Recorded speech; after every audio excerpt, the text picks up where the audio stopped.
On today's Smart 7, Starmer orders inquiry into Southport killer, Trump gets pushback on executive orders, and lots more. It's Wednesday, 22nd of January. It's Hot Sauce Day, and happy birthday, Steve Perry. The Smart 7. It's news, but Not the news.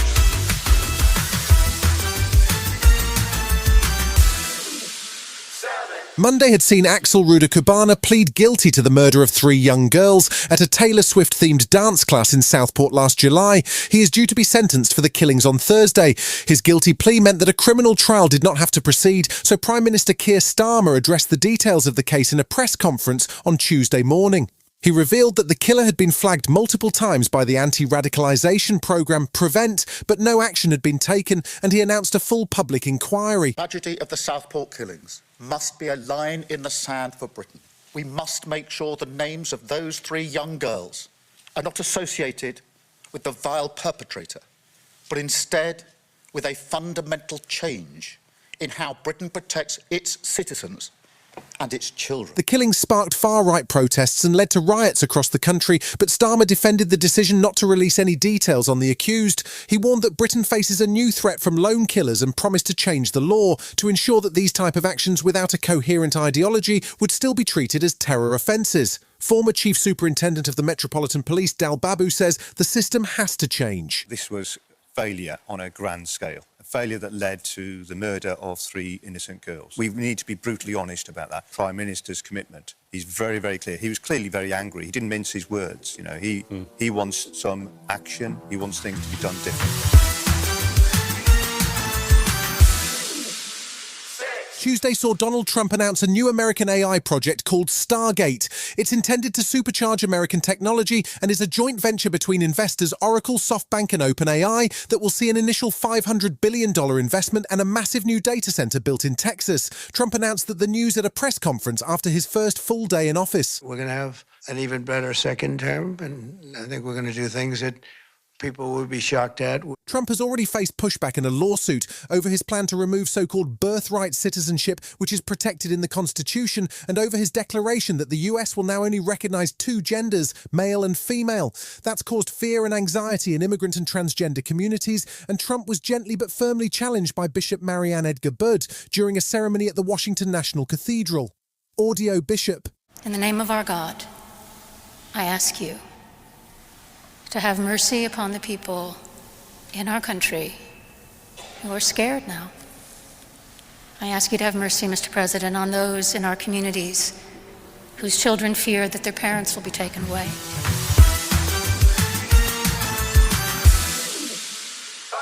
Among the actions that Donald has taken in his first 36 hours in the White House is a flurry of executive orders overturning the work of Joe Biden, pardoning the January 6th rioters, and even firing the head of the Coast Guard.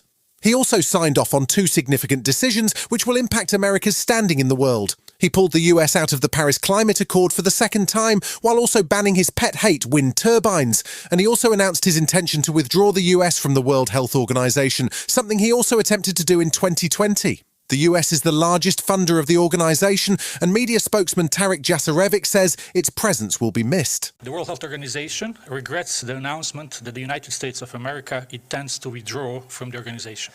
The United States was a founding member of WHO in 1948. For over 7 decades, WHO and the United States of America have saved countless lives and protected Americans and all people from health threats.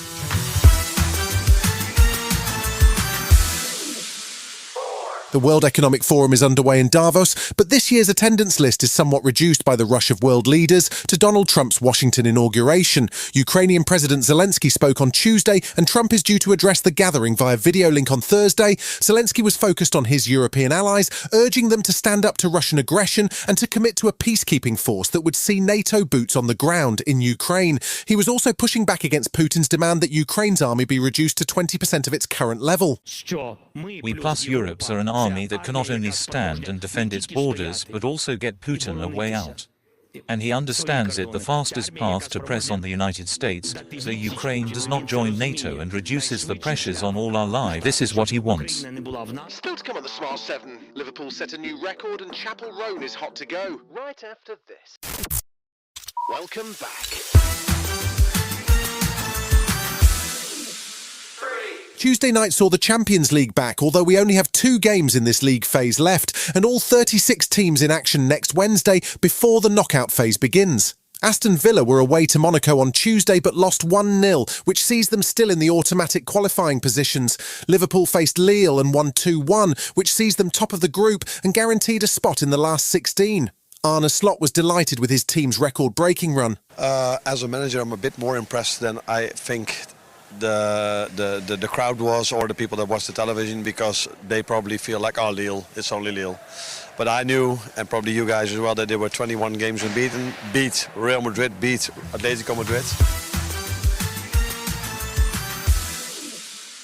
The 67th Annual Grammy Awards happen next month, and Chapel Roan will be right up the front as she's picked up 6 nominations. It's off the back of a bunch of chart-topping songs from her album The Rise and Fall of a Midwestern Princess. But now that she's all over the radio, she's not changing her approach. One of the few openly queer pop stars, she's been outspoken about fan behaviour and paparazzi. Just named as BBC Radio 1's Sound of 2025, she told the station that her absolute favourite thing is the chaos she can see from the stage when she plays Pink Pony Club Live. Always some shit going down, some bitch throwing up, some girl. I say it's Pink Pony Club theme, will not dress up that theme. I look out, there is a child on someone's shoulders, someone being carried over the barricade, and then I look out and I see Queer Joy.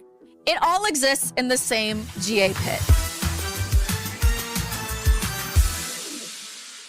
There's a new A24 horror thriller on the way called Opus. It's from first-time writer and director Mark Anthony Green, and it tells the story of a reclusive pop star who is about to make a comeback. It stars John Malkovich as Moretti, the ageing pop star who gives off a sinister Prince vibe, while the Bears' breakout star Ayo Edebiri plays a young journalist invited to the pop star's mysterious island. It all looks quite creepy, but on the plus side, it also has brand new music from Nile Rodgers on the soundtrack. It hits cinemas on March 14th. There's a rumor flying around that Moretti's back. After 30 years outside the public eye, pop icon Moretti returns for an exclusive listening experience.